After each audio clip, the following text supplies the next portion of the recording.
ራስ አበበ አረጋይ ራስ አበበ አረጋይ 6 ጊዜ ያክል የቆሰሉ የደሙ የሸዋ አናብስት ከነበሩት አርበኞች መካከል አንደኛው ናቸው። ራስ አበበ አረጋይ በ1896 ዓመተ ምህረት ካፈ ንጉሥ አረጋይ በቸሬና ከወይዘሮ አስካለ ማርያም ጎበና በሸዋ ተወለዱ። የአማርኛ ቋንቋና የአስተዳደር ሕጎችን በተገቢው መንገድ ቀስመዋል። በኋላ ላይ ራስ አበበ የአራዳ ዘብ አባል ሆነው ተቀጠሩ።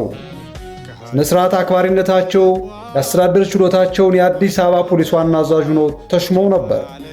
ራስ አበበ አረጋይ በ1928 ዓ.ም የባላምባራስነትን ማዕረግ አገኙ። ከ1928 ዓ.ም ጀምሮ ጣሊያን ኢትዮጵያን በወረረች ጊዜ በሰሜን ሸዋ ከታወቁ የአርበኛ መሪዎች አንዱ በመሆን ለ5 ዓመታት ሙሉ በአርበኝነትና በአርበኛ መሪነት ሕዝቡን አስተባብረዋል። ራስ አበበ አረጋይ ባደረጓቸው ታላላቅ አውደ ውጊያዎች ታኅሳስ 14 ቀን 1953 ዓ.ም ታትሞ በወጣው የአዲስ ዘመን ጋዜጣ እንደገለጸው 6 ጊዜ የመቁሰል አደጋ አጋጥሟቸው እሳቸውና ወታደሮቻቸውን ብዙ መስዋዕትነት ቢያገጥማቸውም ፍልሚያዎቹን ይደመድሙ የነበሩት በእሳቸው የበላይነት እንደነበር የጽሑፍ ማስረጃዎች ያረጋግጣሉ።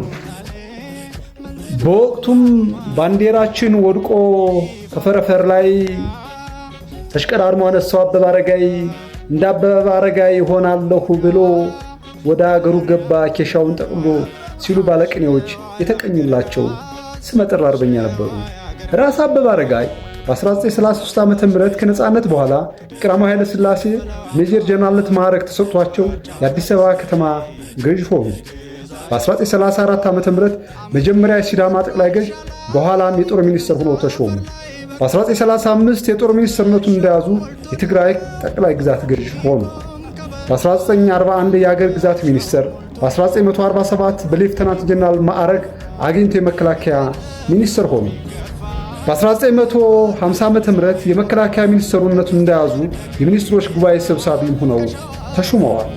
ራስ አበበ አረጋይ የንጉሠ ነገሥቱ ታማኝ ቢሆኑም በ5 ዓመቱ የአርበኝነት ዘመናቸው ሸዋ ውስጥ የነበሩትን ልጅ ኢያሱ ልጅ መላከ ፀሐይን የኢትዮጵያ ንጉሠ ነገሥት አድርገው ለመሾም እንቅስቃሴ ካደረጉት መካከል አንዱ እንደሆኑ ስማቸው ይወሳል።